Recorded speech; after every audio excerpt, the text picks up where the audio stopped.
Hello, everyone, and welcome to yet another episode of DigiCast Weekly, the weekly podcast in which the topics, the guests, and the lengths are completely random. Today, I have with me a very special guest all the way from Australia, the magnificent, unbelievably handsome, I must say, Antony C. Say hi, Antony. Oh, gosh, the pressure. We are talking about Kickstarter. For starters, I guess I should probably explain to the audience what Kickstarter is in case they are not sure. Kickstarter is a website that is made for crowdfunding projects. So, let's say you wanted to make a video game and you needed $150,000. Kickstarter is a place where you can pitch your video game to the general public and basically tell people, hey, if you donate money to this video game can become a reality. Basically, the way it works is that there are incentives, there's perks, like if you were to donate $5, you might get some kind of special thing. These are not required, but they are always there because, you know, that's how you get people to donate. And there's usually also stretch goals. Like, let's say your goal is $250,000, but you say, if we make $300,000, we can add more to this project, so here are our stretch goals. If we make that much money. Usually it helps to have a solid pitch with, like, you know, videos and flashy lights and cool stuff that you can show people to prove that your thing exists and there's a reason they should be excited. It also helps if you're already famous. It does. If you have a name in the industry, like a certain Mr. Tim Schafer or... Right. Whoever else is doing it. Tim Lots of people doing it these Schafer, days. to clarify, is he the leader of Double Fine? Is that him? That's right, the founder of Double Fine Studios. Right, and so Tim Creator Schafer originally was with LucasArts. That's right. Did some classic adventure games. Oh yeah, back in the 90s. I think he worked on the Full Throttle series, Day of the Tentacle, Monkey Island. To name but a few, and right. He's rightly called a legend in the industry for it. Right. Along with Ron Gilbert, sort of invented and refined the industry, the style of point and click. So after he left Lucas, or was kicked from, I don't remember exactly which, but he left LucasArts and went to started his own studio, Double Fine, and I believe their first game was Psychonauts, right? Psychonauts. Oh, was it? I think. I don't know if it was their first, but it was. I think it was it was definitely one of their biggest at that time. They Yeah. worked on a lot of projects. Double Fine is a company that's best known for the fact that all their games are cult favorites that do not do very well at all. They usually that's don't. kind of the. Yeah. Yeah, sorry. No, that's kind of the tragic irony of the whole thing is that they. It wasn't just Double Fine, but it's point and click, and what they like to do in general is they make successful games for the genre. Right. Like Grim Fandango, I think was Tim Schafer's big one that was lauded as possibly the best point and click of its age, hugely successful for itself, but at the same time didn't make big bickies. It didn't make AAA kind of money. Because it in did the as well as a point and click could do, Yeah. and it didn't make enough for to you know. So that and that's credited. That one game is kind of credited with killing point and click adventures because it was a success, not because it failed, but because it did well, just not well in AAA terms. Right. So publishers from that point on ditched AAA games, and AAA any development of a AAA point and click. Right. Or even a AA point and click. A double A point. It pretty much What is a double A game, by the way? What is an A game? I've actually, because the way I assume, because AAA obviously just means a big budget game. So what I assume is that an A game would be an indie game that's really good, right? Let's say your Super Meat Boy, your Braid, your Limbo, your high quality indie games, right? So these are games that, even though they are indie, they actually do have a significant budget, and even if it's only two guys, it's usually two guys who really know what they're doing and have a lot of money. One of the funny things about Braid is that it's always considered an indie game, but the production cost was like enormous on it. but it was like the guy was rich and just like poured a fuckload of money into it. Of course, made it all back. It's like $200,000 or something, or 180, was it? Yeah, something like that. Incredible amount for an indie game. Yeah, for an indie game made by two people, it cost a lot of money to make. But it easily made it back, and made John Blow a millionaire, I believe. Oh, very much so, John Blow. So that would be to me an A game, whereas a B, or like a B game might be a lower budget indie game. A C game might be like a browser game or something. When you get down to that level. But a double A game would be along the lines of something like the Armored Core or Dark Souls series, anything by From Software, really. They kind of define AA, because obviously something like Dark Souls is not a AAA game. It doesn't have that level of bells and whistles and budget, but it does look nice. It is an incredibly high quality game, and it doesn't feel like an indie game at all. It's definitely it's a studio game, polished, but it's not. Indie games are polished, but they don't, they're usually two-dimensional or, quirky or indie feeling, whereas Dark Souls feels like a normal game, but it clearly is not, 10 hours of fucking gratuitous cutscenes that cost millions of dollars to make, it was a well-budgeted... Dark Souls, this is one of my favorite points about this game, and we're getting a little off topic here, and I think this is something you kind of want to bring up a little bit later, but are you familiar with the Jimquisition? Oh, yeah. And have you seen his episode? Thank God for Jim. Yeah. Have you seen his episode about the budgets of Dark Souls versus Tomb Raider and Square Enix games? Wow. It was somewhat recent, because Square Enix last year put out they put out their statement of how much their games made, basically, and they said that they lost money on, or they had underwhelming sales that were not promising on Sleeping Dogs, Tomb Raider, and Hitman Absolution. But all of these games sold incredibly well by video game standards. Tomb Raider sold like 5 million copies, but they budgeted it to expect like 6.5 million to 7 million copies to sell, which is completely unrealistic. It's ridiculous. Whereas Dark Souls, 2 million copies that it sold is unbelievable for that game. Like, it has made money hand over fist because it was so low budget that, anything, like, when it hit 1 million, it was a big deal. It was like, whoa, Dark Souls sold 1 million copies? Holy shit, It's like an appropriate allocation of funds in strategic places to make for the most realistic because Jimquisition's point was everyone thinks they're going to be Call of Duty just because they can advertise their game on TV, but Call of Duty is Call of Duty. You're not Call of Duty. Don't have that kind of... I did see that one. Yeah. We've already got a Call of Duty. We don't need your crappy knockoff. Yeah. I mean, Resident Evil 6 sold like 6.5 million and was still lost money. That's crazy. Wow, you're kidding. Yeah, no, I'm not. It sold 6.5 million and lost money.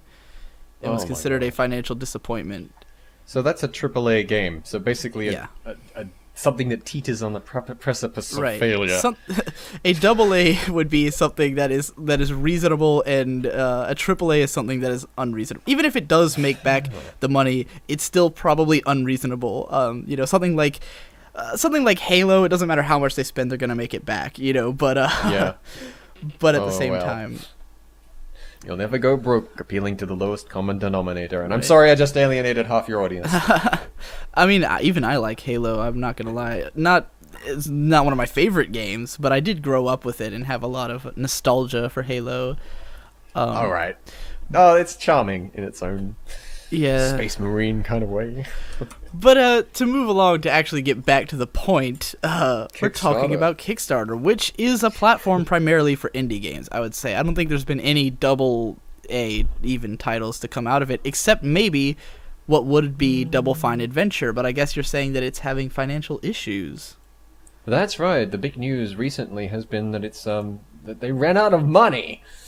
They've completely blown their wad, and the game is maybe, I think it's either 50 to 75% complete. I'm a bit fuzzy on that, but now they're kind of in dire straits, and they don't know what to do. So Tim's come up with this interesting idea of breaking the game into two pieces and launching like the first half next year or something like that, as get some revenue back on it. Hopefully, make enough to finish the game. Of course, if you've already backed the Kickstarter project and you're a slacker backer or something like that, then you will get the first half automatically. But once the game's out there, he's hoping that it'll generate enough buzz to get the second half made. And it's what else can you do? He says taking it to a publisher would violate the spirit of Kickstarter, right? And he's not going to launch another Kickstarter to fix it. So what is a boy to do? And the whole blogosphere has come down on him like a ton of bricks. He's being reviled as a complete idiot, not because it's failed, not because it's a poor business decision, but because he asked for $400,000 and got 3.5 million or something like that. He got 3 million more than he was asking for, and then went just. It seems like he threw a party with the money, right? And a lot of people are very upset with him. Yeah, and that seems to be. Somewhat of a theme with Kickstarter is that there are definitely some unrealistic expectations that come out of increased budgets. Well, you wouldn't think it would be such a huge deal. I mean, for a smaller development team, I guess. But in this case, Tim Schafer's a legend of the industry.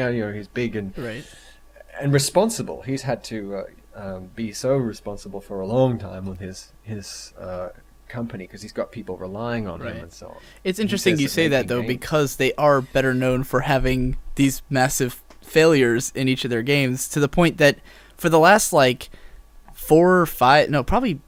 or 6 years, they've pretty much just been making mobile games, right? Well, that have been actually pretty successcron from what I understand. That's what's keeping them afloat. Yeah, they've made a lot of little things. They made Connect Party, and they made The Cave with Ron Gilbert and a bunch of other stuff. But little things like stacking and so on, which is I think an Xbox downloadable thing, and the download market, nothing AAA. I guess you could say this is A. Yeah, he's making A games. Yeah. But and Brutal Legend, which didn't do well, I understand originally, but is doing better now. Is it? So I think Psychonauts as well, because of Steam, right? Yes, and Brutal Legend and Psychonauts are both in the same basket there. They've got they've done better because of Steam and Yahtzee. Word of mouth, right? Telling everyone to go buy Psychonauts and in Infamous. I feel we should explain that because why not? We're going on tangents all the time anyway. Infamous. Yeah, it was an Infamous review because it was actually his second review that he did with The Escapist. His first one was Heavenly Sword, and this was after his 2 YouTube reviews. And his second one, he did 2 reviews on YouTube. For his first one was Fable: The Lost Chapters and The Darkness Demo, were the 2 games that he had done on YouTube. He got picked up by The Escapist, did Heavenly Sword, and then he did Psychonauts. Well, Psychonauts was a positive review, and his whole, the shtick in that review is that he was trying to take his abrasive, sort of personality that he was known for and apply it to a positive game that he wanted to promote. And it completely backfired. Everyone hated that review. People complained about it because he was being positive about a game, and they didn't come to him for that. So for a long time, he would not do another positive review until he was already ascended to his point of fame. And it was actually interesting because a positive review is eventually what helped to get him even more acclaim, because he did a super positive review of Portal, or in the Steam box altogether, and that was one of his bigger reviews early on, from what I understand. It's actually the first one I saw was his Orange Box review. Yeah, the Orange Box review. He was begrudgingly, because I'll stab my eyes out. I'll jam forks in my eyes if I ever say those. No, this game was absolutely sublime from start to finish, and I'll jam forks in my eyes before I ever say those words again. I think with a negative review, everyone loves it if you're in pain. Yeah. So if you can do a positive review, so long as it's putting you in some sort of excruciating agony, you'll be fine. Yeah, I guess the problem with the original Psychonauts review was just that he was attacking the audience, whereas in the Portal review, he's attacking himself. And, you know, that was when he finally realized that he could do positive reviews again if he needed to. You know, he was like, okay, I now am in the clear to do whatever the hell I want. I mean, at this stage, he's like fucking this superstar of game reviews or whatever that he is. So I'm sure he can do whatever he wants. Yeah. I think he got most of the backlash from the PlayStation market. Xbox Psychonauts is alright. PlayStation Psychonauts is... Well, I got it, and I didn't like it much.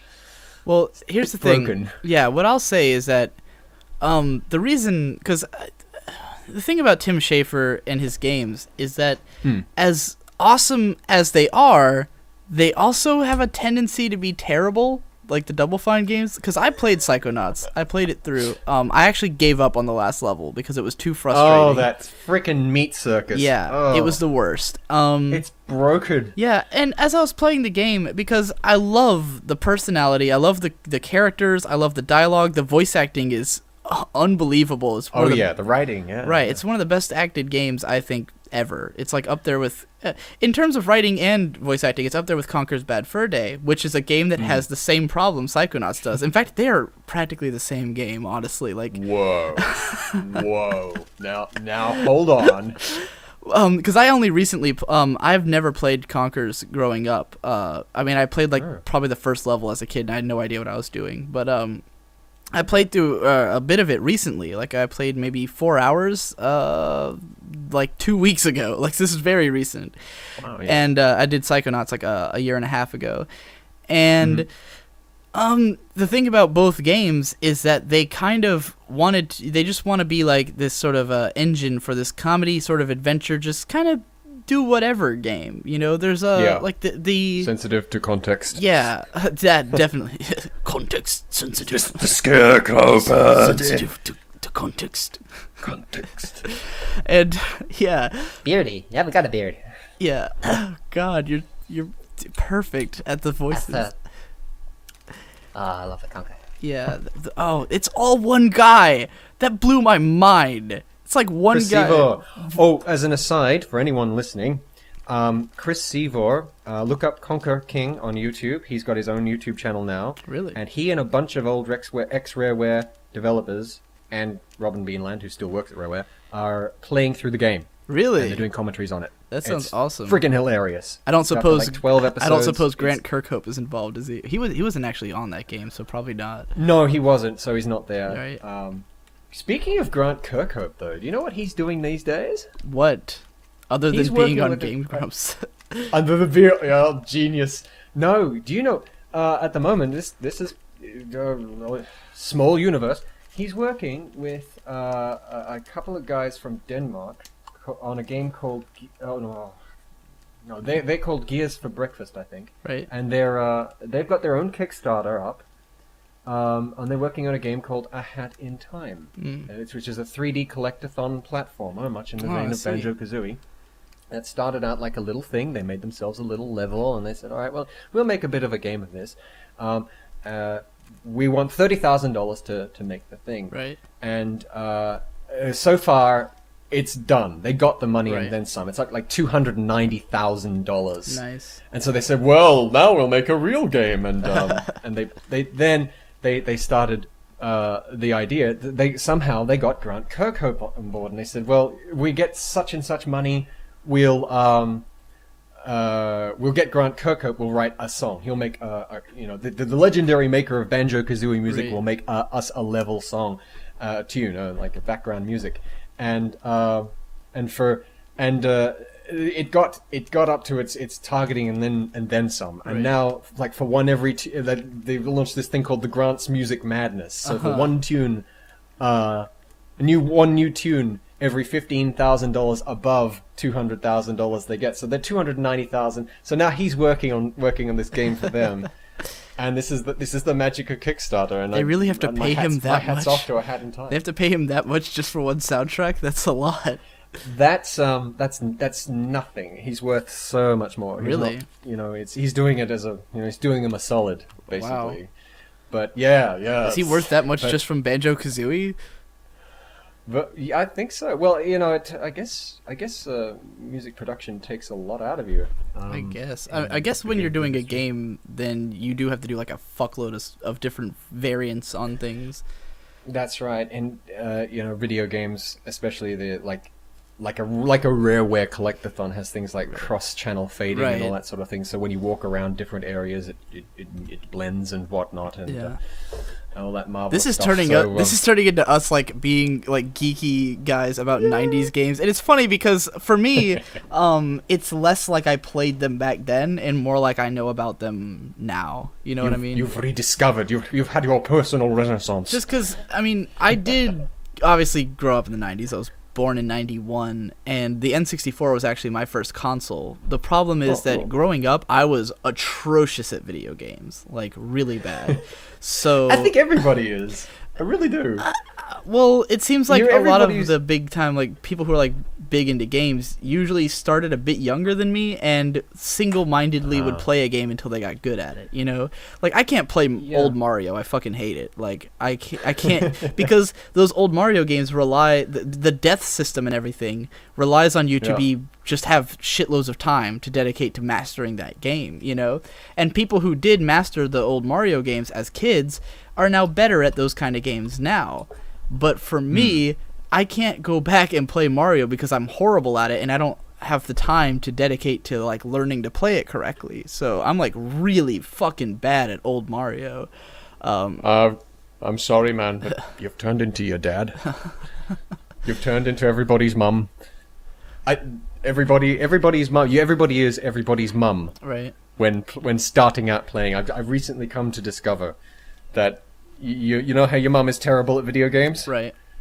Everybody's terrible at video games when they start out. Yeah. I was terrible at video games, but I would play Sonic religiously, and I would love him, and I would play Mario and whatnot. Right, but that's I can the go trouble. back to those games. As a kid, I just gave up.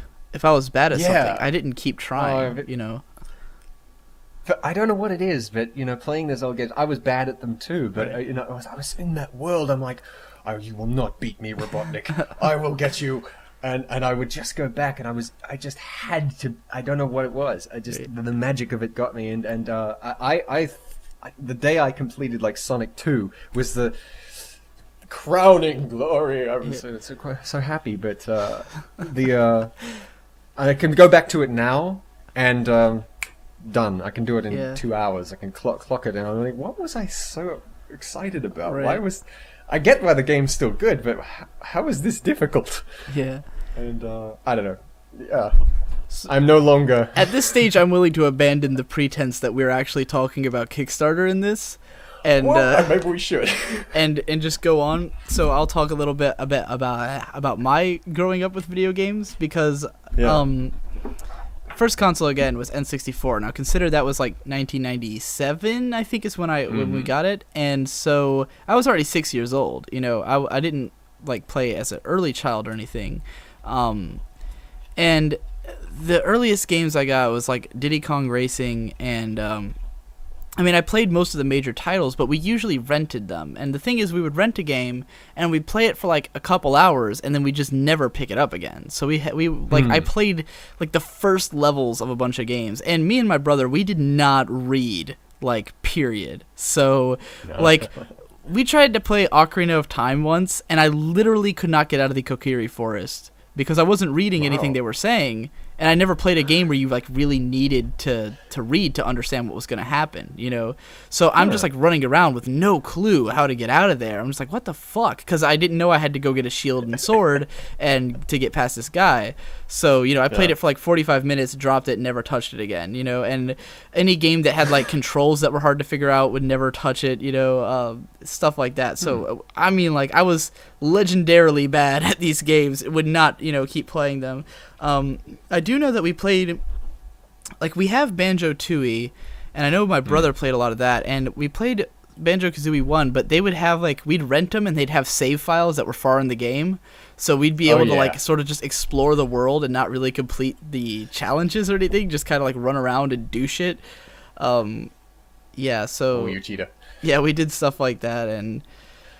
But yeah, for the most part, like, I don't remember beating any games as a kid. Like, I don't think I beat a single N64 game. I mostly remember playing because I have two little brothers, so we played a lot of, like, Super Smash Brothers and Tony Hawk and shit where you could have, like, multiple players, on it.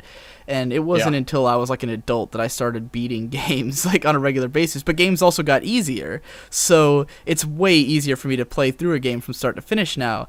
Even like Super Meat Boy, which is one of my favorite games, and even though it's known for being incredibly hard, it also reloads you right where you died every time. So it's not like Mario where you have to play through like all these levels again and again to learn it. It's very briskly paced, and I love that. And so I love platformers, but only when they're like that. When I can respawn right where I died, I love it. I'll play it all day, But if I have to like restart a level or watch a game over screen, I'm just done. Right. I'm just from a different era.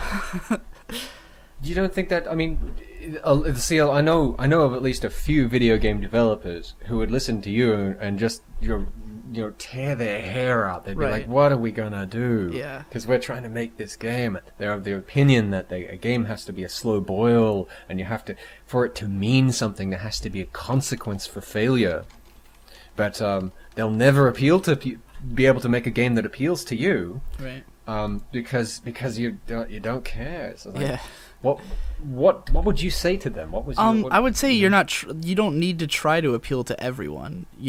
I would very much say and that's the big problem with the whole AAA spending all this money on games is that they think they need to reach everyone. So they're like, the more money you spend, the more people you have to worry about reaching, and that means you have to worry about reaching people like me, and that means you have to dumb down your game or make it some system that will work with me, and that's just not worth your time. Just spend less goddamn money on your game and make it more concentrated to its audience. A lot of those indie games don't work. That's why people love indie games so much, because they usually are able to explore these more interesting concepts that won't appeal to absolutely everyone because they're not trying to. They're limiting their budget, and they can do exactly what they want, and the people who care about that kind of game are the ones who are going to play it, like you mentioned Dark Souls previously. Right.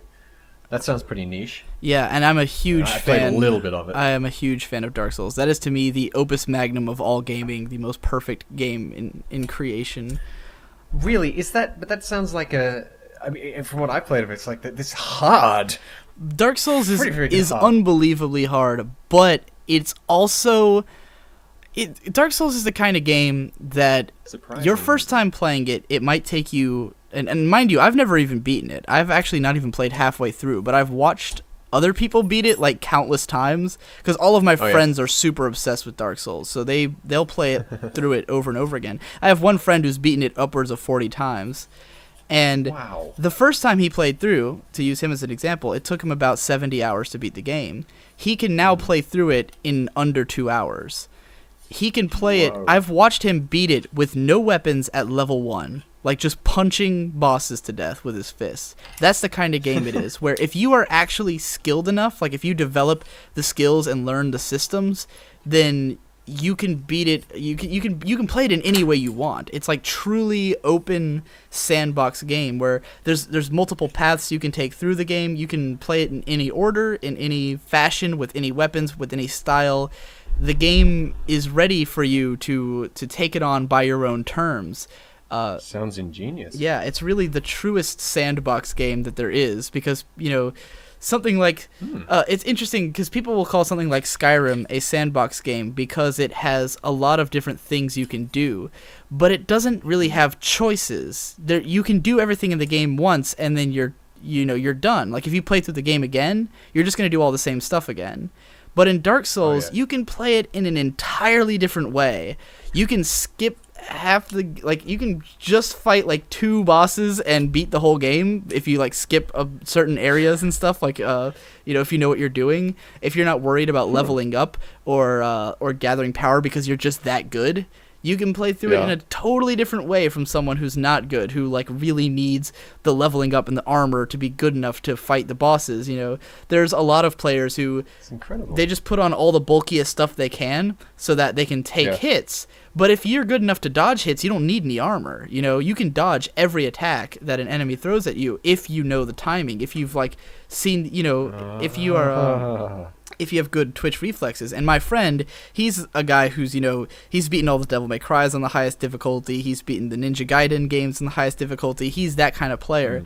He can see the first frame in an animation as it's beginning and immediately know what to do, you know? So, whereas, like, there's this one boss called the Gaping Dragon, and it has, like, a tail swing attack, and I never see it coming, because I'm the worst at, like, at that kind of stuff. So I just get my ass beat by this dragon every time. And for him, it's like, he makes it look like a fucking cakewalk. He's like, oh, why didn't you see the animation starting? Like, he has such a huge telegraph before the attack, and I'm like, I don't know, man. Like, I'm not paying attention, you know? That's like a well-crafted gameplay mechanic that you can sink your teeth into, and you can learn the muscle memory. I've seen so many recent games that don't bother with that. They don't seem to know what they're doing. Exactly. I was actually just discussing I think the Japanese are the masters of that. Right. I was discussing this recently with actually, I should get into that. And because the reason I think the Japanese are the masters of that is because the Japanese are very used to appealing to niche markets. They budget their games and they market their games expecting to reach only the people who they're expecting to reach, which is why there's so much pandering games in Japan as well, where there's so many JRPGs that are made like squarely for the JRPG market, you know, and they're low budget and they're usually awful, but those people who are like all those fucking Atelier games, there's like 1 million Atelier games because there's a core group of people who will buy every Atelier game. Is this do you think that has something to do with the fact that, well, Japan has a huge population for its landmass? I mean, it's just this huge market. Yeah. That, I mean, for Japanese games makers, their market comes first because it's bigger than definitely. Every other market. It's that their market comes first, and that, and I consider this the sort of like the America thing problem. I don't know, like. This is something I recognized as I took in things from other cultures, and I realized that if a musician gets big in America, they have a high ability to get big throughout the rest of the world. But if a musician gets big in Japan, there's almost no chance anyone in the U.S. has heard of them. Yeah. So like, you know, even like a somewhat obscure band, like a heavy metal band, like let's just say, not even American, if it's from America or Europe, they can get big, you know. A Swedish death metal band, Amon Amarth, big in Europe, big in the U.S., could probably, I mean, I know they've played Japan because they have, you know, like live from Japan DVDs, but some of the when you're big in Japan, right, some of the biggest artists in Japan never see the light of day in the U.S. They never come here. Oh, tell me about it. Nobody knows who Dreams Come True are. I've never heard of them, and I'm a Japanophile. So freaking Sonic music, man. Anyway. So, yeah, I mean, case in point, stuff that's big in Japan, while it does have it's a big enough market that it can support itself, it's not a big enough market that they can go for these far-reaching, high-budget games. You never see, like, what we consider AAA games come out of Japan. It doesn't happen. They have AA at best, you know? Stuff like maybe the final. Okay, I fix that. Final Fantasy is a AAA game that comes out of Japan, and that's about it. Those are by far the highest budget RPGs that get made. You know, when you look at like the next biggest of them all. Yeah, like the next biggest RPG series is probably Dragon Quest, and that can't have even half the budget of Final Fantasy. You know, and that's another Square Enix game, isn't it? Yeah, it is. And I mean, Square Enix now releases games from everywhere because they own Eidos and shit, and they make all kinds of stuff, you know. For they are the only one. Yeah. I wonder if... Anyway, I guess Sleeping Dogs is probably... Because I think that's a Japanese-made game. Maybe. Sleeping Dogs? Yeah. No, that's a... Isn't that Ubisoft? No, it's Square Enix published. Really? Yeah. Sleeping Dogs? Mm-hmm. Oh. Gotta get with the times. Yeah. Amazing. I don't know if it's Japanese. Yeah, I'm just reading Chris Sevor's tweets here, and Microsoft says that launching the Xbox One would be difficult in Japan, and Chris is like, "Yeah, it's a tough market for the West. We've always had trouble." Right. And apparently, according to Chris, it's because we in the West try to impose our ideas rather than to understand them. And Interesting. well, it's funny because did Japan? I don't know. Did they try and understand us? Probably. I mean, they consume massive amounts of American culture, so I imagine. Because, like I said, it's a sort of thing, and now, mind you, I've only been to Japan for 2 hours because I was on a layover flight, but I have been to the Philippines, which is somewhat similar in that they consume a lot of American stuff, and it's the same story where you go there, and, I watched Filipino cartoon channels where they play, it's like they play anime and Western cartoons, but they don't really have stuff. They don't have cartoons that are made in the Philippines. At best, you get Tagalog dubs of cartoons from other places, but it's like, just think about how much Western influence there is there, and influence from other countries.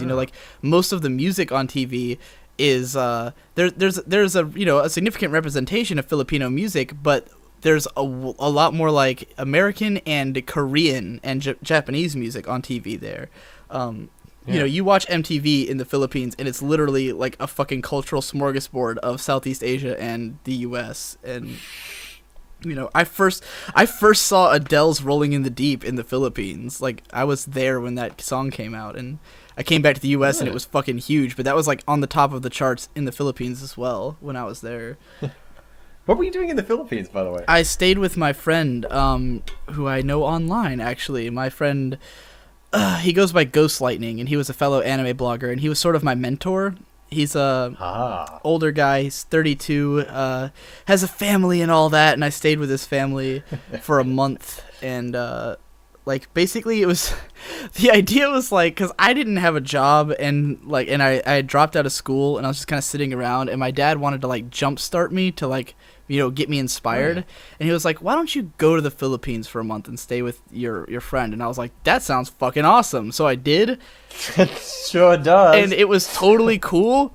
And I came back home, and I went back to not doing anything for another solid year. Oh, you're the coolest dad, by the way. Yeah, pretty much. I mean, because it was cool, because the cost of living in the Philippines, for using American dollars, is cheap as fuck. You can live I went besides the plane ticket, I went there with I had $1,000 in spending money, and I spent almost all of it on toys. I brought back a fuckload of anime figurines because they were cheaper and easier to find there. So yeah, that was between nice. I gave him $300 for my stay for the month, and then the rest of it was food and whatever I wanted to buy, and the majority of it went to toys. So yeah, you can live there on very little. It's just a matter of the plane tickets to get there and back is the real expense, or else I'd go. Or else I'd go back, if it weren't for plane prices, I'd just pop over there and be like, what do I care? It's cheap as fuck to stay here, Is it one of those places they use American currency? No, you have to use their money, transfer it at the banks and all. Okay. I heard Indonesia uses American currency. Yeah. We have vacated even the vague idea of a topic at this point. You realize? Well, I suppose we could try dragging it, kicking and screaming back. Yeah, because, I guess the core of what we were talking about is Kickstarter. All of this is relevant in a very tangential way, Well, it's all about, we're talking about money, aren't we? Yeah. Really, the main theme of the thesis of the expedition is money. Yeah, money in relationship to money. In relationship to video games. Money and culture. Video games. Money and culture. How culture controls money, really. I doubt. Would you think they'd ever have a Kickstarter? Do they have Kickstarter in Japan? Do they need that? Because, I wonder. I don't know. I just, as far as video games are concerned, have you seen any video game culture from Japan? It's quite a different kettle of fish than to the Yeah, West. I mean, I do know quite a bit about Japanese games because I've been a hardcore otaku for a long time. So, I do know my shit. Games, so, I couldn't name a bunch of obscure Japanese games to you, but unless curtain hell shooters count or anything, but I've never played anything that was not released in the U.S. for more than like a little bit because I can't understand it. Like maybe Sengoku Rants. I played a little bit of a translated patch of that.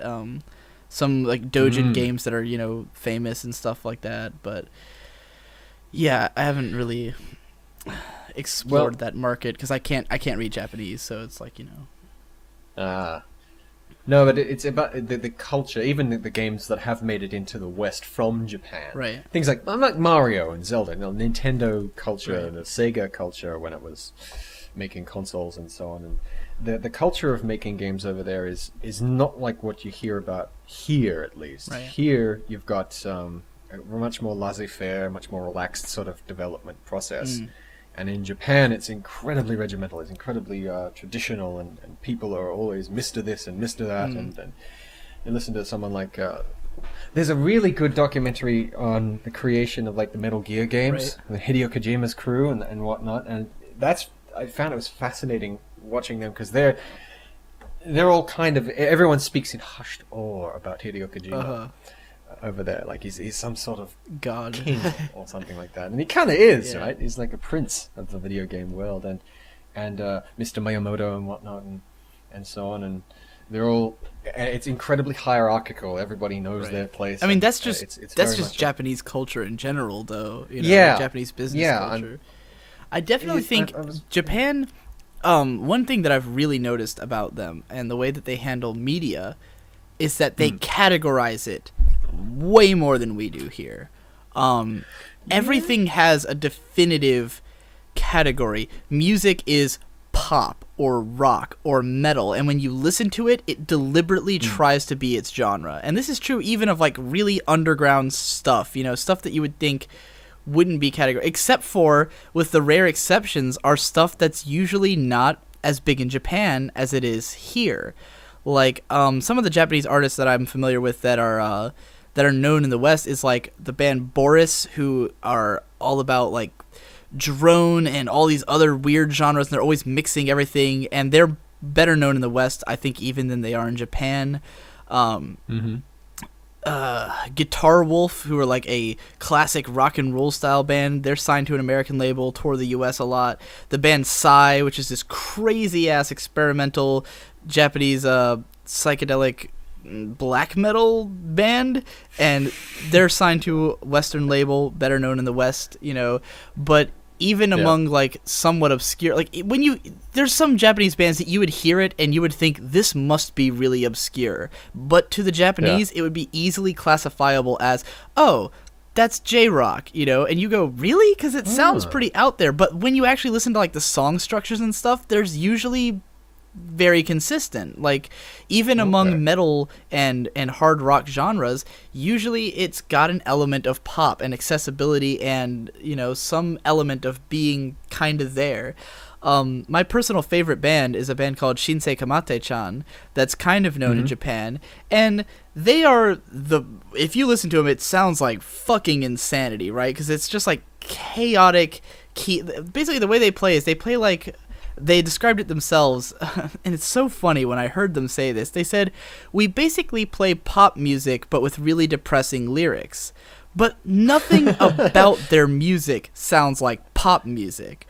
Like, the Seven Seas of Rye. There is somewhere buried in there, like, traditional pop and rock song structures, but layered over that is just all this other shit that's crazy, But they still are considered a pop band in Japan. Like, they're regarded as that and seen as that, as a pop band. They're signed to a... It's just the way they sound. Yeah, they're signed to a pop label and everything. And it's like, wow, would not get that impression from a Western ear that this was pop music. But they just like really regiment stuff there, where games are always, oh, this is a bullet hell game. Oh, this is a doujin game. Oh, this falls into this category. It's very definitive. And in some ways that could be a problem because it might restrict, people feel like they have to make stuff within a certain genre, but at the same time it means that their games are usually way more focused than ours. Yeah. They usually are going very heavily for whatever it is they're trying to do, they are doing it. Whereas the West has this, what I've been referring to as God of War syndrome, where... Oh, kitchen sink. It's the kitchen sink. Right. Who was I talking about this to recently? I was in a call with someone, and I brought up... it was Cider, the other Australian who I talked to, who's actually doing... he was inviting me to come on the radio, but I was like, no, I have a different Australian to talk to right now. In fact, he just messaged me. I'll just pull this one out of my bag of tricks. He's like, hey, we're going to watch Repo if you want it. And I'm like, no, I'm talking to the better-looking Australian. But Cider is actually... He studies... he's like professionally... he's a grad student studying video games and stuff, and I was telling him that I've been calling it the God of War problem because I think that game kind of started this whole action adventure thing, as Yahtzee likes calling it. It's very simplistic. That's not a bad thing. It's a very simplified and fun and engaging way of conveying a narrative in a video game, and because it's so easy to implement. It seems like everyone says, well, do that. Yeah. And it's basically the modern day platformer. Because, in the 90s, it was all platformers. Same thing. Just do what other people are doing. Right. I guess action adventure, go-to format. That umbrella really defines. That's what Yahtzee loves using that phrase. He calls it the homogeneous action umbrella or action adventure umbrella, where you can just throw whatever you want into your game and call it action adventure, even though it's all this random stuff. And to me, I guess the way it's represented in modern games, for me, I believe it started with God of War, just because that game took what was this growing 3D action game thing that was really, because if you look at the games that came before that, it's like Devil May Cry games are what everyone compared God of War to. But those games were really focused. You play Devil May Cry, it's pretty much just fighting shit like the whole game. In almost all of them, until like 4, where they threw in puzzles and everyone hated it.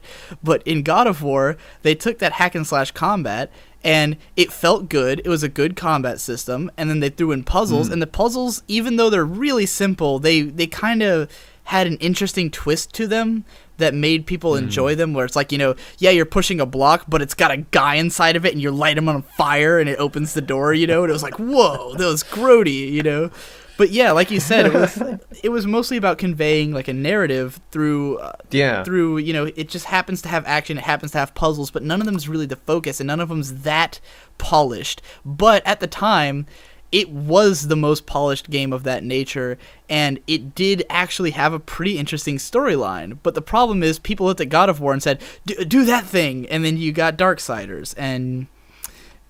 that's where the games have been going since then, to this place Dante's Inferno or something that like one that. As well. Oh dear. What was that one Jontron was banging on about? Castlevania recently. Lords of Shadow. Oh, right. Yeah. God of War. And it's not...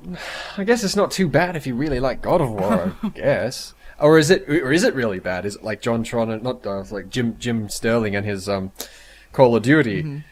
No one wants to play your Call of Duty ripoff because we have Call of Duty. Exactly. So what are we doing? Is everyone in the West just out for money or something? Were we just afraid of taking risks? Is there a lack of imagination or? You know what? What? I mean, are we playing catch up to Japan? While we're bringing up, because I would say that while Japan is, I think that culture that I was bringing up only really counts for games that are primarily made for Japan, because when Japan does try to appeal to the West, you get games like Resident Evil 6, which is a game that is like a Western game. It has no focus. Oh, Lord. Resident Evil 6 is just all over the place. 5 too, I believe. And I played 5, and it's not a Resident Evil. Right. I don't know, 6, they said, is even more 5-ish. 6, well, from what I heard about 6... there was a lot of mixed reviews about it, but the one that I liked the most is there's a games analyst called Hyperbit Hero on YouTube. You should check him out. He's pretty cool. Pretty cool. His favorite genre is survival horror, and so he mostly talks about that. Him and I think either you've heard of him or I've told you about Errant Signal. Yeah. Errant Signal did a collab with Hyperbit Hero once to talk about Resident Evil 5 and why that game failed. And Hyperbit Hero is a big fan of Resident Evil, and he actually said that he loves 6 because while it's obviously not a survival horror game, it's so unbelievably over the top that it's just like fun to play because it's like bizarre, crazy shit happening all the time. It's like it basically cranks the B-movie aspect of Resident Evil up to 11, and it's just like, you know, you're like fucking like, you know, the president's like turning into a zombie and attacking you, and then there's a giant fucking shark ripping shit, that kind of thing, you know. It's just like all over the place shit happening. It's gone the grindhouse kind of way. Yeah, a bit like that. Oh damn! I played Resident Evil back on the Persona. I'm an old school Resident Evil fan, and it was never really very, at least as far as tonally, it started out at the very least, like the original Resident Evil started out terrible. Right. I think it actually did start schlock horror because it had this live action, if you want it, this live action quote unquote acting. Right. It is, you have to look it up if you've never seen it. Oh man. We have to save Chris. He is our old friend, you know. I'm sure it will come in handy for you, the master of unlocking. Look at all those zombies! Oh lord. And it got better. They tried to make it better. They tried to make it into like a look, at least, by like an action movie by number 2. And it was all CGI by then, and that was genuinely off-putting. 3 is a masterpiece. I'm sorry, but you have to play 3. Really? It's that's better than tonally as a horror game than any other Resident Evil I've played. I haven't played 4. I love 4. Does not sin. I have not played 4. 4 does not try to really be the funny thing about 4 is that the first couple hours of it are really tonal, really, you know, like you feel like you're in this creepy zombie location. Yes. And then it just... I played the Spanish Village. Yeah, and then it just flips shit in the second part. Like, I'd say about, like, less than a fourth of the way... I'd say a fourth of the way through. You get into the mansion part, which takes up, like, the whole middle section of the game, and it just gets so out there and silly that it's really not trying to be horror anymore. It's just, like, fucking batshit grindhouse sort of a storyline at that point, but... who's a squeaky midget Napoleon? Yeah. I hear? Oh god, he's so fucking obnoxious. It's unbelievable. But that game is phenomenal. I thoroughly enjoyed it. Okay, I must try it on my Wii. That is a case of a game for my Wii that I like. If you want to talk about a game that manages to do a lot, but it all feels consistent, that is Resident Evil 4. That's why it's still regarded as such a masterpiece. Is because even though it was, you know, it's an over-the-shoulder shooter adventure game, but everything you do feels consistent to what the game's trying to accomplish. You know, there's always, because the core gameplay mechanic is you're shooting zombies with your guns, but it's like the way ammo is placed is obviously like any Resident Evil game is there to, you know, make you conserve your ammo and be scarce. And then there's like the elements of puzzles and the elements of like moving Ashley around, and all of it makes the combat more intense or harder. You know, it all feeds into whatever the core mechanic is, and it works really well. It's not like a puzzle just out of nowhere for the sake of having a puzzle. It's like, oh shit, I've put myself in a situation where now I really have to think about how I'm going to kill these guys because I have to manage this other stuff at the same time, you know? So it actually has to do with the mechanics of the game, and it's not just random shit. There is a little bit of random shit in there, but it's all very acceptable. Because the game is fucking long. It's like 22 hours it took me to beat it, so... That's a decent length. Yeah. Decent length. It has QuickTime events, yeah? It kind of created QuickTime events, so... Oh, no. Yeah. Oh, no. It also... Well, now I know what to despise. It created... Because...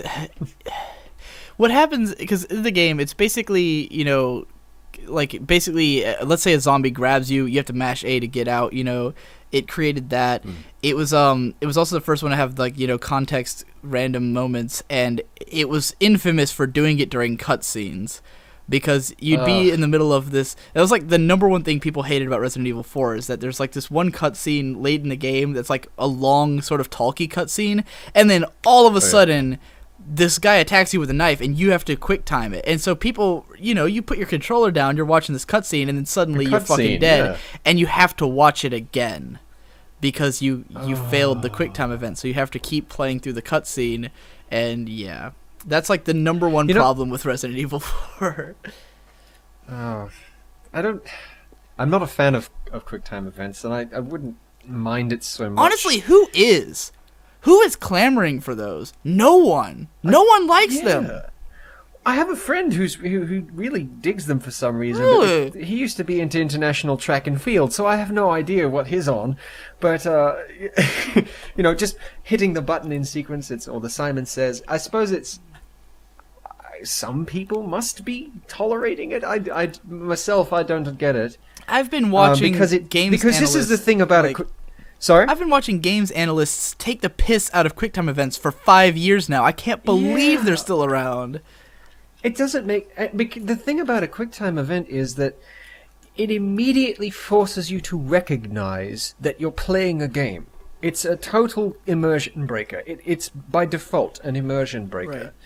It's that whole sequelitis conveyance thing. Yeah. But that chucks conveyance right out the window because...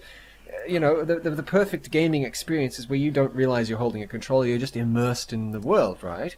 Well, so imagine you're in the world and then suddenly there's this flashy icon that tells you to hit a controller on some thing that you've got to take your eyes away from the screen to see and say, all right, that's the button I have to hit, and you have to hit it quickly, and it's like Nanny is sitting right beside you, ready to play a game of Simon Says with you. At any moment you begin to get bored. It's like, stop it! Just stop it. And it wouldn't be so bad if the QuickTime event were more like Metal Gear does this occasionally, where you have to press a certain button. You have no ability to do anything else. You can't move your character. You can't what have you. You just have to press a button. But that button corresponds to the action that you've been doing previously in the game. Like, you got to hit the square button immediately, but the square button is the fire button, so that makes sense, and your character fires a thing. And anyway, that's my little rant on Blinky. Awful. Personally, I'm not as into like the idea of immersion in games as a lot of people are, because I never really do get super into the world in a game. I'm the kind of guy who kind of will like... Lately, I have no patience for cutscenes. Like, I've reached that sort of point where I'm just like a kind of impatient gamer who just like really wants to get on with it and, like do the shooty bits and stuff. But I despise QuickTime events because they're fucking boring. They're fucking boring. They have nothing to do with what makes the game entertaining. The number one, one of my favorite games this year, in spite of this, is Tomb Raider 2013, right? Tomb Raider. I love this game because it's in like an open world sort of exploration game with what's interesting, like for me, what makes Tomb Raider really open up, because I like the cover-based shooting and everything. I am a fan of cover-based shooters, I have to admit, because I'm good at them, and so like I like playing cover-based shooters, and I love playing action RPGs. Like any game where I can like run around and just do whatever I want and like level up shit, because you can like upgrade your weapons and stuff in that game. So it feels like whatever you're doing is relevant, even though you're just running around like a dumbass exploring this world. And it's a really good-looking world. Like I love it, even though it's mostly like sort of verdant. There's just like wrecked shit everywhere. Like the whole island that it takes place on is just like fucking wreckage and destruction everywhere. And it looks nice. And so I enjoy the game because what they did is they took an open world and they just put collectibles like everywhere, right? I mean, it's like old school level of collectibles where there's just shit to do all over the place. There's tons of hidden tombs where it'll be like, you go down into some area that you never would have found unless you were looking for it, and do some crazy puzzle in there. And it's like, those are some of the most interesting parts of the game, is all the exploration and stuff like that. And so I love the controls. I love the kinesthetics, which is a big deal for me in video games. So, just running around felt good. Shooting people felt good. All of it was like really nice feeling. But then the game has shitloads of these segments where it's like you reach the end of the level and then you have to do like some ridiculous batshit series of like either QuickTime events or like some kind of context event where it's like you're on a bridge that's collapsing and you're running away from the camera and you gotta like jump at the right moments and dodge all this stuff, and it's all trying to like look epic and stuff. but it's just Yeah. boring. It is completely antithetical to why I enjoy the game. Like, I really like running around. I really like shooting things. I really like collecting things. There's nothing enjoyable about hitting A at the right moments during what is basically an extended cutscene. I'm not having fun. I don't care that it's supposed to be epic. It's not. It's not that interesting. Yeah, it's you still know? supposed to be cinema. Right. Cinematic If I want cinematic, I'll go to the fucking theater. key cinema, yes. I'll go watch a better, like, because Tomb Raider, on the one hand, I will admit, it does, the level of over the top it gets with, like, just having Lara Croft constantly go through shit is kind of entertaining in its own way, but it's not entertaining from a gameplay perspective, you know? It's the kind of thing, it's kind of like me trying to find enjoyment in a bad situation, you know? But if it was gone, I would not miss it, you know? If those segments were gone, I would not miss them. Is this another version of that God of War syndrome, where the developers know that they're not making a proper game, like they're just chucking this stuff in there because they think everyone else wants it. But and I don't get it. Is this really what they wanted to make? But at the same time, I feel like there is probably a lot of people who like appreciate Tomb Raider because Lara Croft comes off as a badass because she goes through so much shit. Obviously, no one who like knows what good story writing is excited about it, but there are probably a lot of people who legitimately are into that, you know. The story. I mean, I skipped all the cutscenes in Tomb Raider Mind, so they're Really? awful. Like, the voice acting is fucking atrocious. The dialogue is stupid. I skipped every cutscene, so. I got that feeling with have you played the new game The Last of Us? Yeah, I played through that. You played it? Yeah.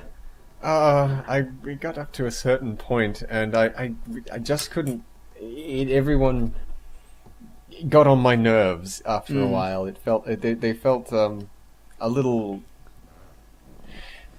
I actually liked I liked the characters in that game. Yeah, if you haven't finished it, I won't spoil much, but the ending is excellent. Actually, my next week my podcast that I'm releasing will be about The Last of Us. It was the first one I recorded with me and Victor. Okay. So we've got about an hour and 15 minutes that we talk about it and get pretty in depth. So it's interesting because of the fact that The Last of Us, we have escaped even a resemblance of it. This is now the Antony and fucking Digi rant like about video games podcast. Like that's all this is. Just like random. I don't even know if I should release this or if I should just like like keep it in the vault. Like I'll put it out as like a side thing, maybe, you know. If you feel like listening to me and Antony C rant about video games aimlessly for an hour and a half, then go ahead and listen to this. But yeah, especially because my Last of Us podcast will already be out, so people will already have heard me talk about The Last of Us. But the situation was interesting because my brother and his friend played through it before me, and they got really frustrated with it. And I went into it with a different sort of attitude because they played it like, okay, here's the thing. You've realized that it can either be played as a stealth game or an action game for the most part, right? Like it emphasizes stealth, but if you play it with no stealth, you will have an easier time. That's the funny thing about The Last of Us. It is a fake stealth game. So I played through it on hard mode, and I was destroying the game, right? Like my brother, he had a hard time playing it on normal. Like there were segments where he'd get stuck forever. I played through, and what I did was mostly just run up to people and beat the fuck out of them, right? Because the thing is, your melee is overpowered in the game, so you can easily just like run up on people and beat the fuck out of them, and it doesn't waste any bullets. Designed to be pretty brutal, like it's devastating, and it's all cinematic and cool. Oh yeah, I love this guy's neck. I love the combat and the visceral nature of it. I mean, in the end, I liked the game. I gave it a ++ on my my scale, but I did have a lot of problems with it. It has a lot of like broken segments, especially towards the end. I actually did have to turn down the difficulty at one point because the game did so little to like provide me with what I needed to get through a certain shootout that I played it for probably a straight hour, and I was live streaming at the time, and I just got so fucking fed up with that segment that I fucking turned the difficulty down. I was like, I can't do it. I'm gonna fucking break everything if I keep playing this. Because it was one of the few segments where you really kind of... I could have got through it if I stealthed, but the problem is that when you're stealthing in that game, And it was a segment where it didn't give me enough health, and like I was gonna die in like one hit, and so I would have had to stealth the whole segment to survive. And if I did that, it would mean that, like, let's say I stealth for 15 minutes, kill everyone, and the last guy shoots me and I die. Think about doing that over and over again. That's why I didn't do it. I just couldn't make myself play through like a whole 15 minutes of killing guys just to get killed and then have to do it all again, you know. And I was just like, I can't deal with this anymore, you know. But we're gonna stop talking about The Last of Us because I definitely have already. I mean, I'm gonna cut out that bit just now if I do release this because I've already talked about it. All right. I have to ask: are you a Metal Gear fan? Okay, here's the thing. I know everything about Metal Gear, but I have not played any of the games. Oh no! Yeah, it's definitely worth a shot. The reason I ask is that the new one is coming out. The one with Kiefer Sutherland. It looks fucking unbelievably beautiful. Like probably the most the most graphically impressive game that I've ever witnessed. Probably going by the like in terms of. That moment when the cutscene ends and it goes into gameplay and you realize it's in-game rendered in that E3 my gosh, trailer. It's Sleeping Dogs. It was like, you know, like, oh my god. With the water on his face and awesome. Metal Gear is. I've had a sort of a love-hate relationship with it, but I keep coming back to it. I can't stay mad with it because as crazy as it gets, they keep making more, and each one has a little bit more of that history and that story. And now they're talking about Big Boss and how he came to be. Like, I know who Big Boss is. No, but apparently, Metal Gear creator Hideo Kojima was so excited when he first saw Grand Theft Auto. He was absolutely amazed. Blew his mind, and since that time he's been wanting to make an open world game. Grand Theft Auto Metal Gear Solid. Or something like that anyway. And that's what this new game is. It's supposed to be completely open world and whatnot. The thing is, Rockstar are busy making their Grand Theft Auto 5 right now, which is their revolutionary, cutting-edge, genre redefining game. Hideo Kojima saw it, and he's like, it's made him depressed. He's like, that's new GTA is awesome. This free control is the future of gaming. It's higher than anyone else's. It's you know, it makes me depressed. I don't think our 5 will match their 5. It's funny that was his goal because of the fact that both of the 4s came out at the same time. Yeah. And the 5s are coming out at the same time. That's right. And they were legendary at the time because that's right. You know, when those two games came out, and I didn't know this at the time, or I didn't know it was why at the time, but those two games both received 10 out of 10 scores from GameSpot. And I was following GameSpot back then to an extent, and I was like blown away because they'd never given away a 10 before. The highest score they had ever given was a 9.7 to Metroid Prime, and that had never happened. So I saw 2 10s and I went, holy fuck, this must be the greatest era of video games ever, because they just gave 2 10s. And my brother and his friend, or my friend, had both played Metal Gear Solid 4. They both thought it was like the greatest game of all time as well, so I figured we were just in this great era. But what I found out shortly thereafter was GameSpot had just changed their rating system to a system where instead of being, you know, out of 100. Right, it was out of 40, I guess. Oh, really? It's like it goes like 0.5, 0.75, 10, I think. Something like that. All right. So, Killed by the details. They had switched to that system, and of course, as everyone knows, GameSpot had also sold out around that time, so it's very likely that, you know, those reviews might have had some money changing hands behind them. But it's interesting. I just can't believe we're still... I feel like I should release this as not even a podcast, but like a radio show. Like, we should be doing this on the radio right now. I should have. I even thought about when Cider told me that like the radio was coming on. I was like, what if I just invited Antony to come on the pub crawl with us? But there's like a lot of people in there, so it would have been crowded, and we wouldn't have had such an intense discussion.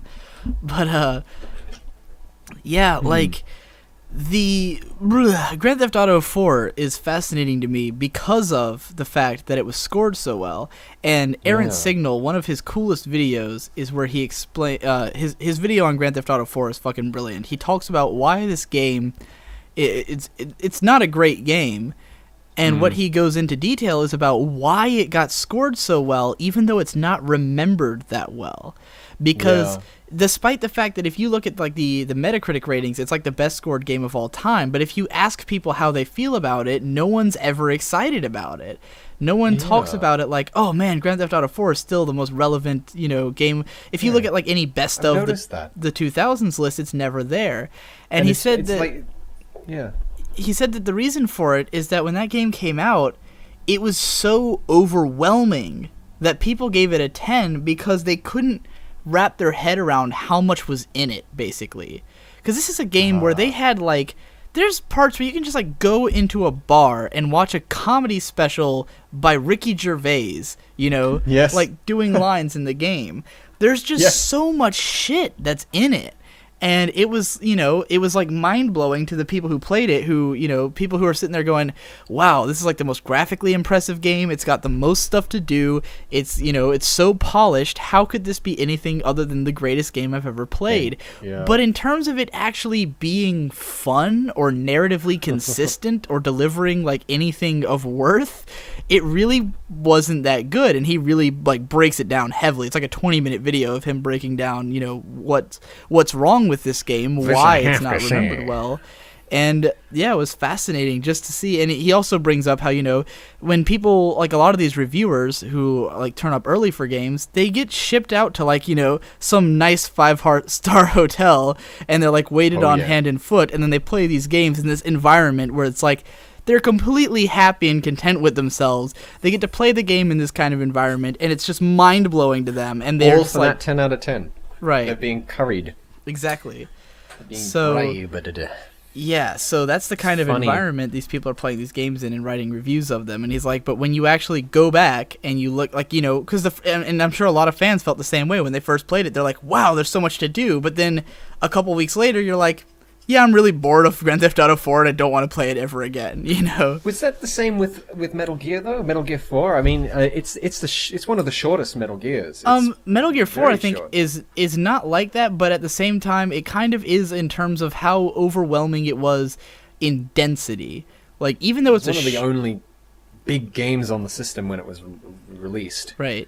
And it was also, like, it was so technologically advanced, because when my brother played it, a lot of what blew his mind, and mind you, my brother who thinks it's like the greatest game of all time, he had not actually played any other Metal Gear game. He had my friend explain the whole storyline to him, and he played through it, and just he really bought into like the epicness of the cutscenes and stuff like that, like all these crazy moments and like cinematic presentation and stuff, but also there's just so much stuff that's like didn't need to be there, but it is, and it just makes it that much cooler. Like how when you're in certain cutscenes, like you can control a robot and like roll around, because the cutscenes are rendered in game, so you can like explore the cutscene while it's happening, and stuff like that is just like, whoa, who came up with that and how'd they do that? It almost feels magical.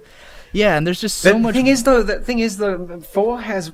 I would say 4 has less of that stuff in it than any of the other games. I mean, well, within reason. Yeah. Like, it certainly doesn't have as much as 3. Yeah, and I think that's why little things that you can find and tinker with. I think that's why 3 is, at this stage, remembered as the best Metal Gear Solid game for the most part. I think that's the one that is the most celebrated. The most emotionally connected. I think it's and it has that I don't know, that history feel to it. It has a much tighter story, at least in setup. It's I could talk about that for a long time. Yeah. Just generally, the impression I've gotten is that Metal Gear Solid fans at this stage are ready to put 3 as I've generally seen it as the best rated at this point. Like the best remembered, the best, and like my other friends who have played other Metal Gear Solid games who aren't my brother all love 3 the most, whereas my brother is into 4 because he hasn't played 3, and he also is more of a modern, like, he kind of likes the newer games more than the older games a bit. He doesn't really go back and play older games. But yeah, and Metal Gear Solid 4, I mean, just like the facts about it is part of it too. Like, because my brother's the kind of person who he'll bring up why the game is awesome, and mind you, I do think this is great. I love hearing it, but he'll say something like, "Dude, the game is 50 gigs of data," and it's like you all have to install all of it before you start. Right, but the reason it's 50 gigs is because it's all uncompressed. They didn't compress any of the audio and everything, and so it took. And they were just like, "Oh, we have Blu-ray, we have all this space. Why compress everything? Let's just fucking throw it all on there," But it's like, does that make it a great game? Like, yeah, it's a cool fact, but it doesn't mean it's awesome. Like, fucking. I'd say not really, because it's sort of like that old Scribblenauts thing. Once you can do anything and think of everything, you suddenly can't think of anything at all. There's no structure there, and when you've got all of that free space and free time, that you become unfocused. And Metal Gear 4 is perhaps the most unfocused of every Metal Gear game. It goes all over the world. It's set in several different locations around the world, and it is a world apart from that original, for me, gameplay wise, probably 1 and 2 are the best because they're tight, narrow corridors and whatnot, and you've got the Soliton radar, so you can see people around, you can see their cone of vision and whatnot. It's very tight gameplay. But 4 is kind of like over the shoulder shooter. It's much more Resident Evil now than it is. All these games have become Resident Evil. They've become over the shoulder shooters or whatnot, and it's like, what happened? It's not Metal Gear anymore, but yeah, I don't know. So does the fact that it's a bigger game in data make it better? I can't. Yeah, that's what I'm saying. Like, what? Like, imagine so. It's funny for my brother to bring that up because of the fact that he would totally agree that Skyrim's not a better game just because it's big. I fucking hate Skyrim, by the way. Like, just throwing that out there, I hate Skyrim. Right. What do you hate about it? It's fucking boring. That's what I hate about it. Oh no. That game bores me to tears. Like, because the combat system is non-existent. It's just like you swing your arm, and yeah, and it's all gray. The whole game is gray and brown, and it's just this big gray-brown expanse of, browns and beige and earth tones and like, this was my experience with Skyrim, because I mean, in my friends all, the funny thing about me and my friends is that we all share like very close taste in video games. So when one of us, like, there tends to be like a group mentality where like we all kind of hate a game, and so it kind of intensifies. So like none of my friends like Skyrim, so I feel really justified in disliking Skyrim because I have so much support and backing from people who've played more of it than me, who are also like, yeah, fuck that game. Because my experience with Skyrim was that I started playing it on PC primarily because I wanted to mod it so I could ride a pony. This was early into my Little Pony fandom, and I was also, because I was getting big into action RPGs as well as ponies at the time. Action RPGs are kind of like my forte. I had a show about them briefly last year called Adventure Action RPG, and so I start playing Skyrim, and I was kind of bored during the opening segment, but then I get to Whiterun, and I spent like hours talking to everyone in Whiterun. Like, I did everything I could possibly do in Whiterun when I showed up. I talked to everyone, looked at everything, was like totally enthralled by this town. I was like, this place is awesome. But then I left the town, and it was just like, this vast expanse. I was like, well, what do I do? Like, where do I go? What am I supposed to do, right? So I just like start walking around, and I'm like, well, I'm in this place, and I had modded it so I had Applejack, so I was riding on Applejack. And and I find this place is sort of like near Whiterun. There was like a base of enemies. They're like all kind of like hanging out in this place. And I was like, all right, I guess I'll raid this. So I go in and I kill everything. And like I just literally went in, killed everything in the place, looted everything, and I was like, that was the most boring thing I've ever done. Like, all the fighting was boring, all the looting was boring. I hated the controls. I was like, this sucks. I don't want to play this anymore. And then it completely crashed because the pony mods were not like well made, so like I couldn't even play the game again. So I was just like, fuck it, I'm done. That's it. Yeah, like that hard man to impress. Yeah, I am. I really am. There's this guy named Joshua Vita who's like, I think you've probably talked to him because he collects analysis bronies. Like, really? He considers himself a Pokemon catcher of analysis bronies. This guy Josh Vita. Really? You might be the only one he hasn't caught or something. I'm not sure. Or maybe Don't know. Maybe you're not I've on his talked to radar. quite a few people recently. Right. I can't remember. Well, anyway, he is often like trying to buy me games because like he just loves buying shit for people, and he's always trying to like get into my head and figure out what kind of games I like. And basically, the conclusion he's come to is that I'm insanely picky. Because there's basically the games that I really like are the ones that I actually will finish. But if I'm not like really invested in a game, I almost will never beat it. You know, I'll just like give up at some point and forget I was playing it. Or if I do beat it and I don't really like it, it's because I could do it in one sitting. Like I hated BioShock Infinite, but I played it all at once. You know, and I'm very opposed to that game in particular. Okay, you don't like BioShock Infinite?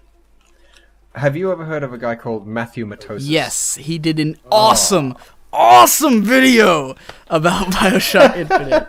Dude, I haven't played Infinite, but I thought to God. myself, you know, I think I've seen this somewhere before, and I saw his review, and I'm like, okay. Yeah, his Now I review get it. was Now I get perfect. it. Because the thing is, oh man, like, because I think Aaron Signal had already done a video about it, and I liked his, but Aaron Signal mostly comes at games from the narrative thing. Like, that's his thing. It's like, he loves looking at ludonarrative dissonance, like, picking apart what the narrative's doing right or wrong and how it interacts with the gameplay. That's, like, totally That's his the term shtick. I was looking for, ludonarrative. Right.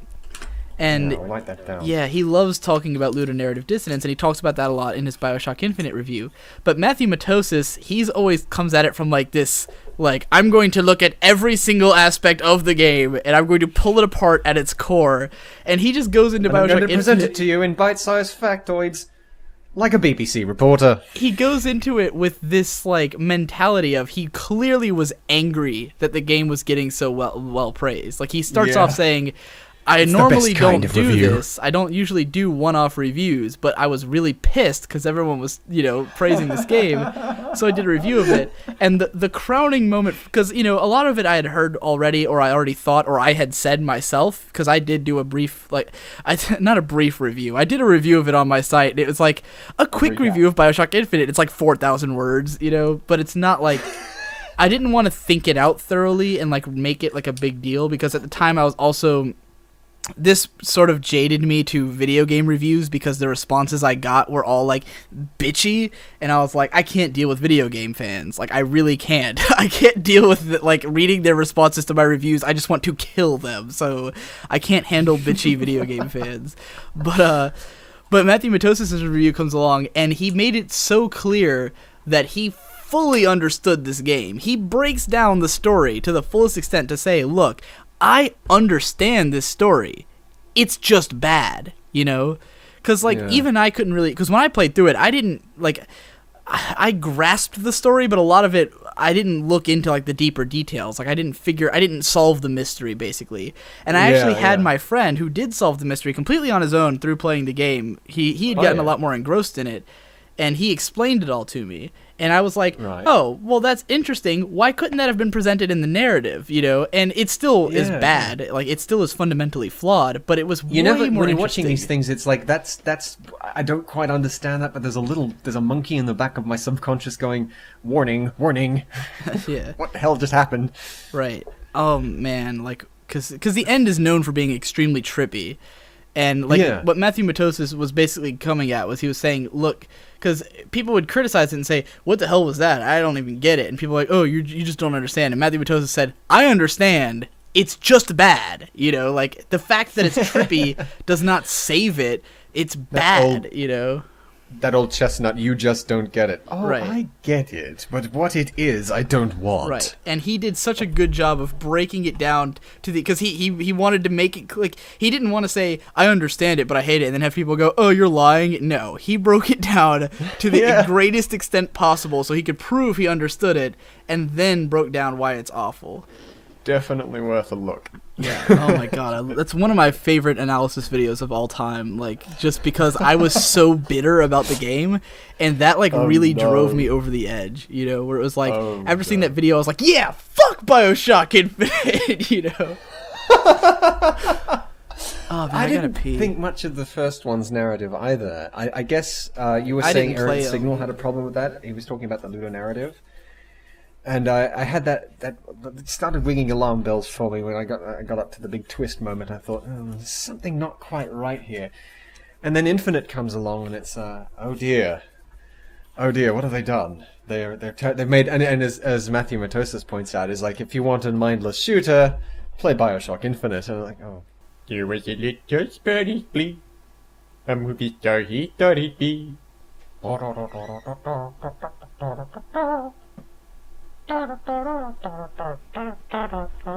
Anyways, can't believe I'm still recording this, but the show must go on. Well, we probably should wrap it up sometime soon. It's been an hour or whatever. Hour and a half, yeah. Is goody. there any kind of conclusion? Do you want to actually conclude whatever we were saying about Kickstarter? Because that really went nowhere. I did have one comment to say about poor old Tim Schafer, and this is something I would say in a review, but it surprises me, the backlash. So many people I've seen everywhere have been so down on Tim Schafer because it's like, you idiot, you asked for this amount, you got 5 times what you asked for, and you couldn't deliver. What's wrong with you, sir, and whatnot. But the thing is, children, what exactly did he not deliver? Oh, he's going to make a game, right? Okay, so maybe he's stuffed up on that end a little bit. But if you take a look at his Kickstarter original video, he promised that there would be a documentary, and there would be about them making a game. And to those fans of the game, fans of Double Fine, fans of the project who have backed and so on, you have complete access to that documentary, which, by the way, is fucking awesome. It's fantastic. It's just such it's such an in-depth look into the behind the scenes of making a video game. If you're not a backer, become one, because for that reason alone, it is already hours and hours and hours of tremendous entertainment. Not just the documentary itself, but they have this little thing called side quests, where you can actually learn a bit about the team. One of whom is a tremendous story of this girl who grew up in Soviet Russia. She grew up in Soviet Russia and basically had to, her family fending for themselves in the dystopia of a broken socialist regime, right? They eventually said, screw that, we're leaving this place, we're going to the land of milk and honey, and eventually packed up. And when she came to the States, Mario blew her mind. Super Mario blew her mind. You can tell, it was amazing. It was like night and day. And this was her career from that point on. Anyway, point is, that story and so many others like it are all this endless content they've already produced for you. And I'd say the $15, whatever it is, that's well worth the price of admission just for the documentary alone. And that, by the way, was the only thing Tim Schafer actually promised. He did say, there are perks and whatnot, like a traditional Kickstarter and so on. But the game itself, and people are, we're not going to get to play the game, which is now called Broken Age. We're not going to get to play this game now. Well, the thing is, that was never a guarantee. He said that whether this is a success or a spectacular failure, you'll get to see it all. And so far, we have. And it's not over yet, so they'll still be making more. It's like that part of it's been completely funded because it's being produced by Two Player Productions, who have already got their money, and so they're going to be filming the rest of it. Value for money, folks. It's already a success in my book. So, what did you... No, lay off. It's an interesting defense.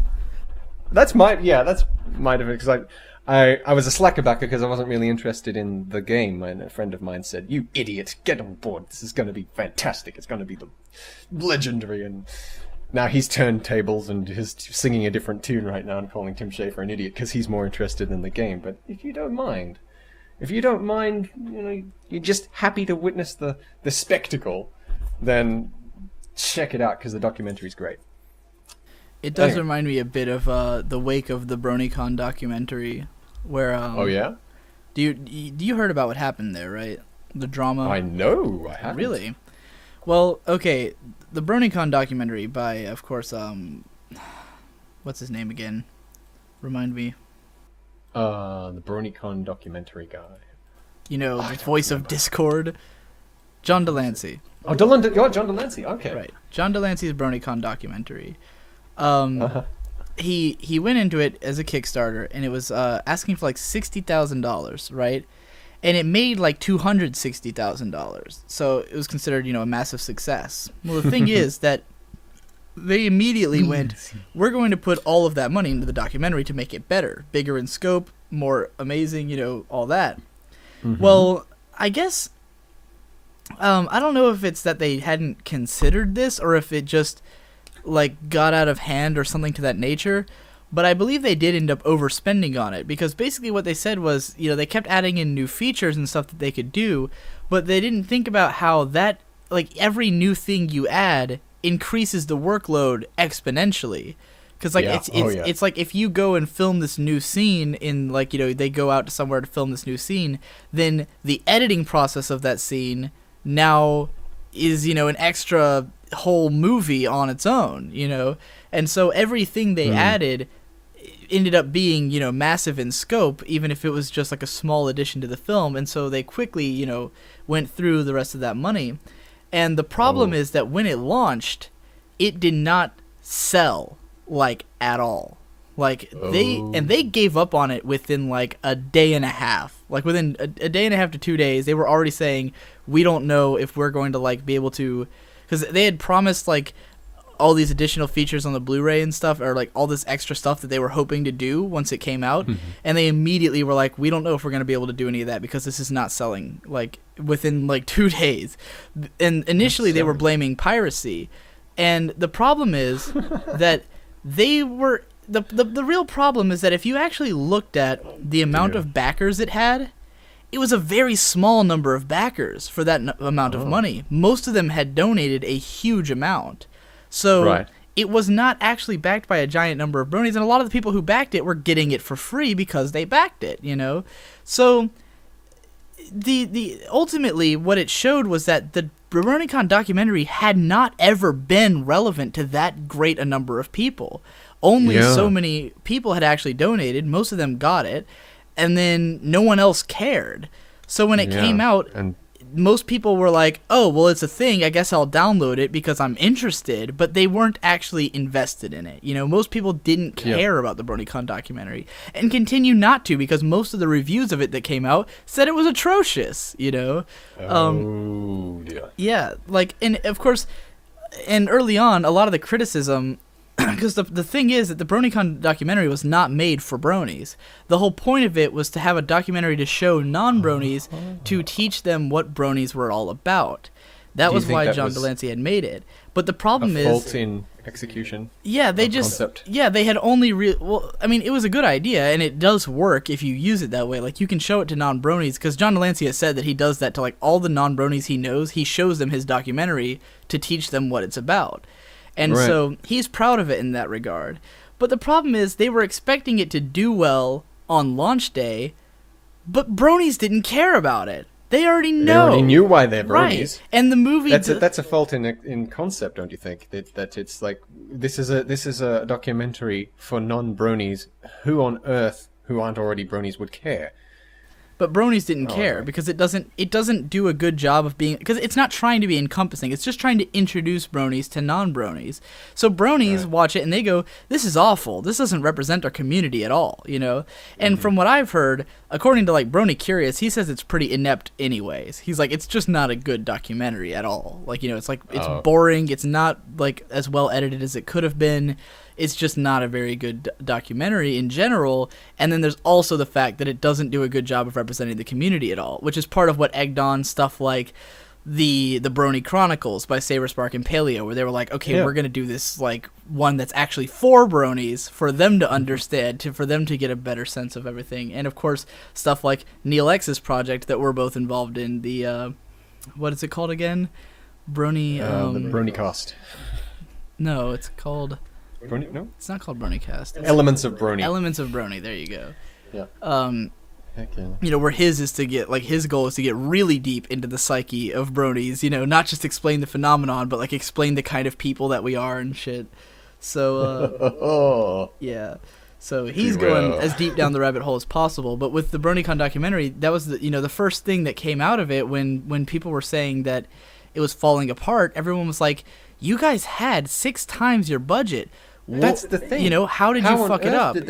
And the problem is, they said, "Well, we spent it all on making the documentary better, but we were expecting that because basically." It's kind of like they spent it all making the documentary better, but then they were going to rely on the actual sales to, like, get paid, So they were hugely... The actual sales, you say. Yeah, so they were hoping to actually get sales and make money. Although it did actually turn around in the next couple of weeks. It actually did start selling decently enough that they didn't, like, go broke off of it. They were able to fill in... They eventually were able to fill in some of the stuff that they had promised. The Blu-ray got released, but it was always like a tumultuous thing where, like, people's jobs and lives were hanging in the balance at every turn. There's no call for it. Shouldn't be so tumultuous for something that made 6 times its original asking bid. But they had spent all of it by the end, so that's the thing, though. I mean, what on earth were they hoping to make? And here's the thing: if you were going to launch a Kickstarter, what would you do? Should the Brony documentary guys, should they have just focused on their original idea? Should Tim Schafer have only made his $400,000 or $300,000 game or whatever it was, and said, "All right, the lot of you're only getting the $300,000 game"? What is a person to do when they get 6 times the asking? Their asking. I mean, bid? the key is should just they expand the scope? Yeah. Should they just? They should, but at the same time, they need to think about what they're doing. Like I said, the biggest problem with the BronyCon documentary is they didn't really realize that adding stuff in was going to mean huge costs, They didn't think about, we have to pay the editor twice as much because he's editing twice as much footage, everyone's going to take 6 times longer to do 6 times the amount of work, You can accuse them of, I guess you could say, I don't know if they are documentary makers, professional, but you could say that they may be noobs. Maybe they didn't know what they were doing. But then again, you've got Tim Schafer, who's no noob. He's a veteran, and it still happened to him. So perhaps the key is to just give people what you told them they were going to get. It's really sad to hear that that's happening with Double Fine Adventure, because that was like one of those... I feel like we're reaching that stage where Kickstarters are starting to get completed, and now it's like the make or break moment where everyone's gonna base the future of it as a thing on this. It's like, oh, Double Fine's kind of screwing up. Oh, is the Ouya actually gonna sell? Oh, is BronyCon documentary looks like it had some trouble. Like all these big Kickstarters are sort of in tumult. I want to say that I'm hoping the Homestuck game Kickstarter does well. I feel like if anyone knows how to manage shit well, it's Andrew Hussey. He will make it work. Yeah, definitely. You don't want it to be this depressing thing, and you think, maybe I want to make a... Exactly. I'd love to eventually make one myself for something, What's your dream project? That is a great question. Do you have something? My dream project is to be making enough money that I can do whatever I want. That's my... Oh, no. But you are your dream project. Right. Because the thing is, to me, I'm already basically living the dream for me. Because what I like to do is I just want to be able to put out whatever content I'm comfortable with and interested in at the time, and to be able to do that and be financially secure enough that I don't need to also have a job taking away from the time that I spend on my content, So if my goal is really financial security, and that's like it. And then I'm like, okay, now I can work on whatever I want, and it'll give me more time to, instead of worrying about which I keep saying I'm worrying about this, but I'm not actually doing it. So it sounds like bullshit. Cause in my head, it's like, I need, to be making money. So I kind of have to churn out videos. Like I have to churn out videos that will do well so that I'll make the money. But of course, me thinking that I need to do that makes me sort of rebel against it, and I end up making no videos that are going to make me money at all. You're not going to fall into the God of War syndrome for making YouTube videos. You're not going to get into making AAA videos that passionless and appeal to no one. Right. I have to make my indie bullshit videos. I mean, yeah, I mean, this podcast series is pretty emblematic of that, where it's like, I just dropped everything and started making podcasts, and I'm like, on the one hand, it's cause it was so funny. I was talking to, do you know the Brony analyst, Dr. Wolf? No. He's one of the, like, up-and-coming sort of names in the Brony analysis community, because, like, his first video was about Fluttershy, and, like, he was sort of defending her character, and I posted it on Equestria Daily. It did really well, and this guy has consistently put out 3 videos a week since, for, like, almost 2 months now. So he's constantly putting out videos. All of them are, like, 10 minutes long, just fucking constantly making videos, like, to a point that, I mean, I don't watch most of them, because I just can't keep up. He's putting out too many, you know. But, Okay. he was, like, putting out a thing. He put out a video where he was like, I want to do collaborations. If you have anything... Because basically he kind of insinuated that he was doing nothing up until this, and now he feels like he has, like, purpose for his free time. So this is, like, what he's really into right now, is doing videos and stuff. And I said, why don't you come do a podcast with me, right? So I was... we haven't actually done one yet, but we were talking about doing one... Holy fuck, I forgot why I'm bringing this up. Right. I told him, like, the concept that I was going to have, like, a huge backlog of all these podcasts that I could periodically release over time, and he was like, so the idea is that basically you always have something on your channel for people to watch, right? And I thought about it, and the way he said it made it sound like what he thought I was doing was sort of you know, being ready so that people would always have something to come to. Like, I'd be sating my audience basically by having content ready for them. And I was like, Yeah. It's not really that, because no one cares about these, you know, like, these are all about like, I put out the one today about Pacific Rim, and then, like, the first comment on it was like, why is this on a pony channel? And it immediately occurred to me that no one was gonna care about this. Like, I was gonna get, like, a couple thousand views at the most, you know. It was, like, immediately apparent. I was like, well, and that's, like, one of the more popular topics, or, like, more relevant to our group of people topics that I'm going to talk about. I have one that's all about rap music, and I expect there's, like, 5 fucking people who follow me who care, you know? So, yeah, I'm not expecting this series to, like, to be popular or to do well for my channel. It's just something I really wanted to do. I've always wanted to have a backlog and to have a series that would just come out on its own, like, for a long time, you know? Sort of like a dream of mine. So it's more of just a passion project, a random thing to do, you know, not a thing to appease my fans or whatever. Anyway, this has gone on extremely long. At this stage, this is the longest podcast recording I've actually done. What are we on? Oh my gosh, it has. Well, if it's useful to you, then I don't imagine how it could be, but it's been a lot of fun.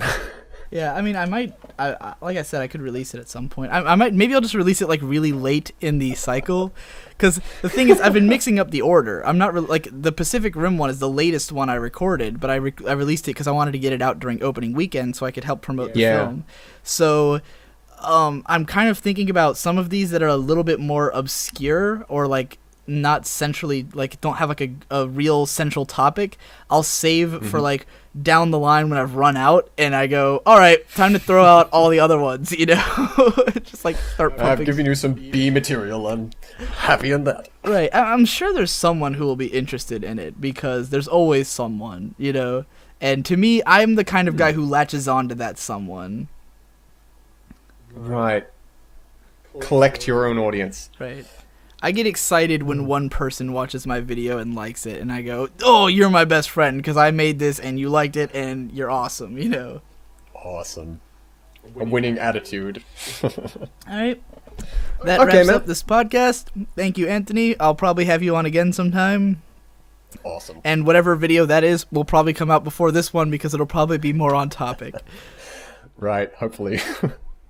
Excellent. Have a good one, man.